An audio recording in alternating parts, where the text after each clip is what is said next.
Almaniya hökuməti Türkiyəyə silah ixracatını azaldır. Bu barədə verilən məlumata görə 2016-cı ilin noyabr ayından Almaniya Federativ Respublikasının federal hökuməti atıcı silahların və sursatların Türkiyəyə satışı üzrə 11 müqaviləni təsdiq etməyib. Verilən məlumatda o da qeyd olunur ki, bu qərarlar ötən ilin iyul ayında Türkiyədə baş vermiş dövlət çevrilişi cəhdindən və Prezident Erdoğan'ın cavab addımlarından sonra verilib.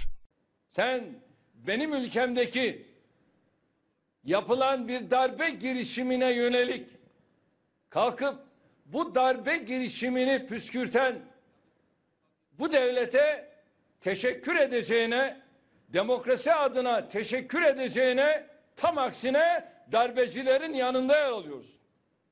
Zaten darbeci senin ülkende. Darbeciyi senin ülkende zaten besliyorsunuz. Bu zaten ortada. Benim milletimi asla inandıramazsınız. Milletim şu anda bu tezgahın içinde olanları da biliyor.